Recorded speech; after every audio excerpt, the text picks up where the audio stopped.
ಕೊಡಗು ಜಿಲ್ಲಾ ವರದಿಗಾರ ಅನುಕಾರ್ಯಪ್ಪ. ನಾವು ಇವತ್ತು ಮಡಿಕೇರಿಯಲ್ಲಿ ಹದಗೆಟ್ಟ ರಸ್ತೆ ಬಗ್ಗೆ ಸುದ್ದಿಯನ್ನು ನಿಮಗೆ ಕೊಡ್ತಾ ಇದ್ದೀವಿ. ಈಗ ನಾವು ಮಡಿಕೇರಿಯ ಮುತ್ತಣ ಸರ್ಕಲ್ ಏನಿದೆ ಅಲ್ಲಿಂದ ಪ್ರಮುಖ ಪ್ರವಾಸಿ ತಾಣ ರಾಜ ಸಿಟಿಗೆ ಹೋಗುವಂಥ ರಸ್ತೆಯಲ್ಲಿದ್ದೀವಿ. ನೋಡಿ ಯಾವ ರೀತಿ ಇದೆ, ಕೆರೆ ಥರ ಇದೆ ಇಲ್ಲಿ ರಸ್ತೆ ಇರುವಂಥದ್ದು.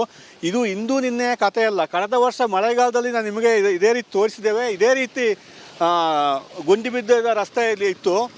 ಅಲ್ಲಿಂದ ಈ ವರ್ಷ ಮಳೆಗಾಲದಲ್ಲಿ ಅದೇ ರೀತಿ ಇದೆ. ಈ ನಡುವೆ ಮಳೆ ಹಿಡಿಯುವಾಗ ಸ್ವಲ್ಪ ತೇಪೆ ಹಾಕೋ ಕೆಲಸವನ್ನು ಮಾಡಿದರು. ಅದು ಒಂದು ತಿಂಗಳಲ್ಲಿ ಎಲ್ಲವೂ ಎದ್ದೋಯಿತು.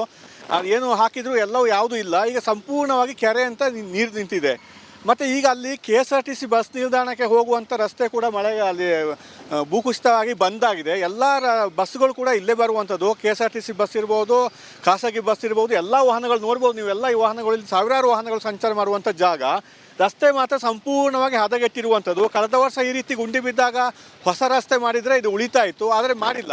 ದಸರಾ ಬಂದಾಗ ತೇಪೆ ಹಾಕೋ ಕೆಲಸವನ್ನು ಮಾಡಿದ್ರು, ಅದು ಹೋಯಿತು. ಮತ್ತು ಈಗ ಮಳೆಗಾಲ ಕಳೆದು ಇನ್ನೇನು ದಸರಾ ಬರುತ್ತೆ, ಆವಾಗ ಮತ್ತೆ ಒಂದು ಪ್ಯಾಚ್ ವರ್ಕ್ ಮಾಡ್ತಾರೆ, ಮತ್ತೆ ಅದು ಹೋಗುತ್ತೆ.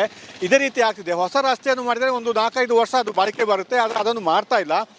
ಈಗ ಇಲ್ಲಿ ಹೋಗುವಂಥ ವಾಹನ ಸಾವರವರು ಹಿಡಿ ಶಾಪ ಹಾಕಿ ಹೋಗ್ತಿದ್ದಾರೆ. ಅಂದರೆ ಈ ಮಳೆಗಾಲ ಬೇರೆ, ಅದ್ರಲ್ಲಿ ನೀರು ನಿಂತುಕೊಳ್ಳುತ್ತೆ. ಪಕ್ಕದಲ್ಲಿ ಶಾಲೆ ಇದೆ, ಶಾಲೆ ಮಕ್ಕಳನ್ನು ಬಿಟ್ಟಾಗ ಇದೆಲ್ಲ ತುಂಬ ರಶ್ ಆಗುತ್ತೆ. ಮತ್ತು ನೀರೆಲ್ಲ ಶಾಲೆ ಮಕ್ಕಳ ಮೇಲೆ ಹಾರುವಂಥದ್ದು, ಬೇರೆ ದ್ವಿಚಕ್ರ ವಾಹನದ ಮೇಲೆ ಹಾರುವಂಥದ್ದು ಎಲ್ಲ ಆಗ್ತಾ ಇದೆ. ಆದರೆ ರಸ್ತೆಯನ್ನು ಸರಿಪಡಿಸುವ ಕೆಲಸವನ್ನು ಮಾತ್ರ ಮಾಡ್ತಾ ಇಲ್ಲ. ಇಲ್ಲಿ ಯಾರಾದರೂ ಆಕ್ರೋಶ ವ್ಯಕ್ತಪಡಿಸಿದಾಗ ಒಂದಷ್ಟು ಕಲ್ಲನ್ನು ತಂದು ಹಾಕ್ತಾರೆ. ಆ ಕಲ್ಲೆಲ್ಲ ಬಂದು ಸೈಡಲ್ಲಿ ಗುಡ್ಡೆ ಬೀಳ್ತೀವಿ. ನೋಡ್ಬೋದು ಇಲ್ಲಿ ಯಾವ ರೀತಿ ರಸ್ತೆಯಲ್ಲಿ ಕಲ್ಲುಗಳಿದೆ ಅಂತ ಹೇಳುವಂಥದ್ದು. ಹಾಕಿದ ಕಲ್ಲು ಇರಲ್ಲ, ಯಾಕೆಂದರೆ ಸಾಕಷ್ಟು ವಾಹನಗಳು ಹೋಗುವಾಗ ಎಲ್ಲ ಸೈಡ್ಗೆ ಬಂದು ಬೀಳುತ್ತೆ. ಮತ್ತು ನೋಡಿ KSRTC ಬಸ್ಗಳು ಬರ್ತಾ ಇದೆ, ಒಂದರ ಹಿಂದೆ ಒಂದರಂತೆ ಬರ್ತಾ ಇದೆ. ಯಾಕೆಂದರೆ ರಸ್ತೆಯಲ್ಲಿ ಬಂದಾಗಿದೆ, ಬಸ್ ನಿಲ್ದಾಣಕ್ಕೆ ಹೋಗುವಂಥದ್ದು, ಇಲ್ಲಿ ಬಸ್ ಬರುವಂಥದ್ದು. ತುಂಬ ಕಷ್ಟದಲ್ಲಿ ಹರಸಾಹಸ ಮಾಡಿ ಇಲ್ಲಿ ವಾಹನ ಓಡಿಸುವಂಥ ಪರಿಸ್ಥಿತಿ ನಿರ್ಮಾಣವಾಗಿರುವಂಥದ್ದು. ಇದು ನಗರಸಭೆ ಕೇಳಿದರೆ ನಗರಸಭೆಯವರಿಗೆ ಬರಲ್ಲ, ಇದು PWD ರಸ್ತೆಗೆ ಬರುತ್ತೆ ಅಂತ ಹೇಳ್ತಿದ್ದಾರೆ. ಯಾಕೆಂದರೆ ಇದು ಮಡಿಕೇರಿಯ ಪ್ರಮುಖ ರಸ್ತೆ ಇದು, ಅದರಿಂದ PWDಗೆ ಬರುವಂಥದ್ದು. ಅವರು ನಗರಸಭೆಗೆ ಬರಲ್ಲ ಅಂತ ಹೇಳ್ತಿದ್ದಾರೆ. PWD ಅವರ ಅಧಿಕಾರಿಗಳು ಇದ್ರ ಬಗ್ಗೆ ಎಚ್ಚೆತ್ಕೊಳ್ಬೇಕು. ಸದ್ಯಕ್ಕೆ ವೆಟ್ ಮಿಕ್ಸ್ ಹಾಕಿ ವಾಹನ ಓಡಲಿಕ್ಕೆ ಅನುಕೂಲ ಮಾಡಿಕೊಡ್ಬೇಕು, ಇಲ್ಲಾಂದರೆ ತೀವ್ರ ಸಮಸ್ಯೆ ಆಗುತ್ತೆ.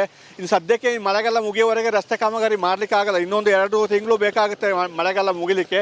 ತುಂತುರು ಮಳೆ ಇದ್ದರೂ ಕೂಡ ರಸ್ತೆ ಕಾಮಗಾರಿ ಮಾಡಲಿಕ್ಕೆ ಆಗಲ್ಲ.